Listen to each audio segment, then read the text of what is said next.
तो हे हेलो बच्चों, कैसे हैं सभी? एवरीवन इज़ फाइन, सब लोग ठीक हैं। हम लोग केमिस्ट्री का पहला चैप्टर क्लास 10 का आपका क्या कर चुके हैं, फिनिश कर चुके हैं थ्योरी बेसिस। ठीक है, थ्योरी ख़त्म हो चुका है। अब हम लोग जैसा कहे थे कि प्रीवियस ईयर क्वेश्चन शुरू करेंगे, किस प्रकार के क्वेश्चन आपसे पूछे गए हैं बोर्ड्स में, जो CBSE ने आपसे पूछे हैं।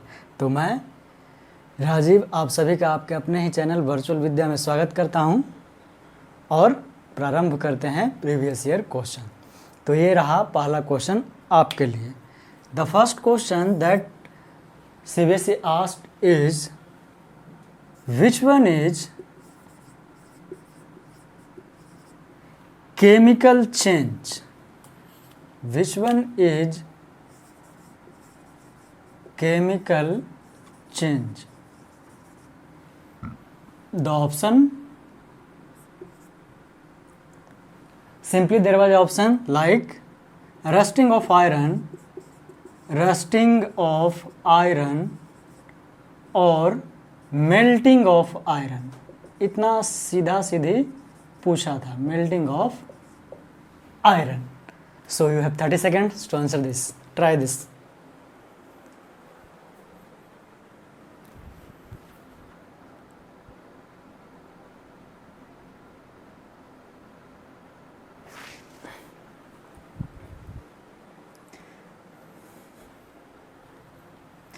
Mila answer?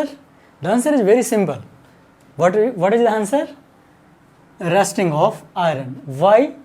Because when ferrous, that means iron, reacts with oxygen, it changes to ferric oxide. ठीक है? And the color changes to what? Reddish brown. जंग लगना जिसको आप लोग कहते हैं, in normal terms what we say is जंग लगना कहते हैं ना, दैट इज केमिकल चेंज। तो दिस इज द आंसर। अगर कंसेप्ट क्लियर ना होगा तो गलती हो सकती है, क्योंकि मेल्टिंग ऑफ आयरन भी लिखा हुआ है, यहाँ भी लगेगा, यहाँ भी तो नैच बनेगा, लेकिन यहाँ नैच नहीं बनेगा। सिर्फ क्या होगा, ट्रांसफॉर्म होगा। सॉलिड से उसको आप मेल्ट करेंगे तो आप लिक्विड में कन्वर्ट कर सकते हैं। नहीं, प्योरली लिक्विड में भी नहीं कर पाएंगे, नहीं फ्लूइड टाइप में रहेगा, वापस वो फिर से तो चला ही आएगा। लेकिन इसको क्या है, ये केमिकली चेंज हो जाता है, यानी कलर भी अपना क्या कर लेता है, चेंज कर लेता है। So this is the first and very simple question. This was asked in 2011. One mark question only. ठीक है, एक ही मार्क्स का क्वेश्चन था ये। ठीक है, so this is the first. Coming to the second, that is also an interesting question. So what is? They asked which law is kept in mind? Which law is kept in mind during balancing of chemical equation। Chemical equation को जब हम लोग balance करते हैं, then किस law को हम लोग फॉलो करते हैं, किसको दिमाग में रखते हैं। ठीक है, बताइए इसका आंसर। बहुत सीधा सा क्वेश्चन है, कोई रॉकेट साइंस नहीं है इसमें। ठीक है, रॉकेट कहाँ से आ गया, ठीक है, कहीं से नहीं आएगा। तो किसको रखते हैं, याद है ना? नहीं है, अच्छी बात नहीं है। तो ठीक है, क्या है, अरे सीधा है, क्या, law of conservation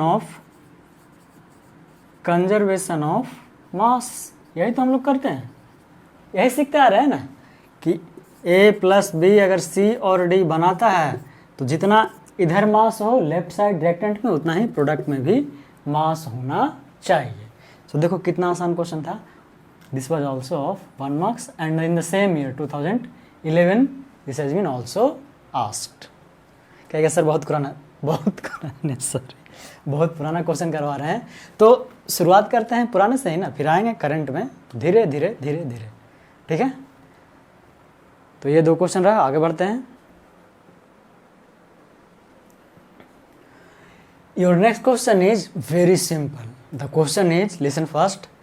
What happens when quicklime is added to water? ये सब पढ़ाए हैं, बहुत आसान क्वेश्चन है। क्वेश्चन क्या है, question number 3। What happens when quicklime is added to water, what could be the answer? क्या होना चाहिए इसका आंसर, बताइए, याद है, ऐसा भूल गए? सबसे बड़ी बात यहाँ है कि क्विक लाइम का फॉर्मूला, सॉरी लाइन लिखा गया, लाइन, क्विक लाइम का फॉर्मूला पता होना चाहिए, तभी ये क्वेश्चन बनेगा। तो क्या होता है, कैल्शियम ऑक्साइड, इसको किस में मिलाना है, वाटर में, ठीक है। तो ये क्या बनाता है, कैल्शियम हाइड्रोक्साइड, जिसको हम लोग किसी और नाम से भी जानते हैं, किस नाम से जानते हैं, सिलेक्ट लाइम, सिलेक्ट लाइम। तो देखिए कितना छोटा छोटा और कितना क्या हो रहा है, प्लस हीट भी जनरेट होगा, ऑब्वियसली क्या होगा, हीट जनरेट होगा। तो क्या हो रहा है, कितना सिंपल सिंपल क्वेश्चन पूछा गया है। ये क्वेश्चन है आपका 2010, हाँ 2010 का, सिर्फ 10 ही नहीं, आई थिंक 11 में भी रिपीट हुआ है, यानी कि अभी ओल्डन चल रहा है, ठीक है। आएंगे नए पे भी आएंगे, कोई दिक्कत इसमें, ठीक है। नेक्स्ट क्वेश्चन, क्वेश्चन नंबर 4,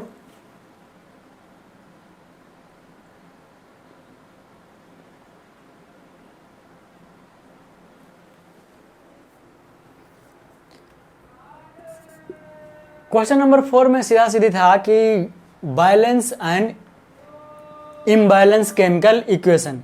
आपको एक इम्बैलेंस केमिकल इक्वेशन दिया हुआ है, उसको क्या करना है, बैलेंस करना है, और वो क्वेश्चन है इस तरीके से, देखिए इसको। सो देखिए आपका जो अगला है बैलेंस, जो बोल रहे थे, आयरन रिएक्ट करता है वाटर से, तब बनाता क्या है, Fe3O4 + H2। इसको सिंपली क्या कहा था, बैलेंस करने के लिए कहा था। तो देखिए कितना आसान क्वेश्चन है, ठीक है, 1 बाय 1 एकदम आसानी से चलना है, एक ही क्वेश्चन में बहुत सारा क्वेश्चन मिल जाता है आपको। तो सबसे पहले रूल के अनुसार जो सबसे बड़ा हो, जिसमें सबसे ज़्यादा एलिमेंट हो, तो Fe3, यानी कितना है, फेरस 3 है, और यहाँ कितना है आपका, यहाँ कितना है, मात्र, देखिए, तो यहाँ सबसे पहले 3 करना होगा।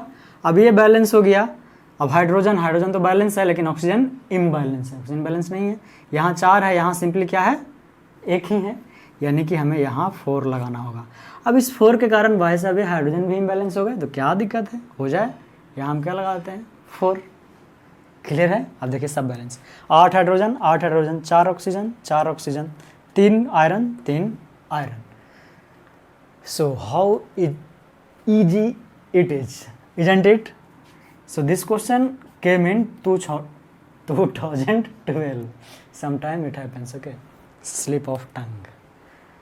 Any problem till now?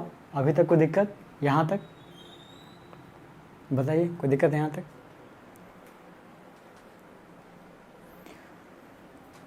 सो यहाँ तक कोई दिक्कत नहीं। ये था आपका 1 मार्क्स क्वेश्चन, यानी जो बउआ वाला, जिसको आप लोग जनरल सेंस में बोलते हैं, very easy questions this was. ये अभी बहुत ही आसान क्वेश्चन था। अब जो नेक्स्ट आपसे पूछा जाता है, बहुत सारे ऐसे आसान क्वेश्चन हैं, वो रीजन बेस्ड, रीजन बताइए। जैसे कि पहला क्वेश्चन आपका पूछा गया है कि व्हेन आयरन इज न्यू, इसको सिर्फ सुनिएगा, when iron is new it is shiny but after some time it gets reddish brown, why?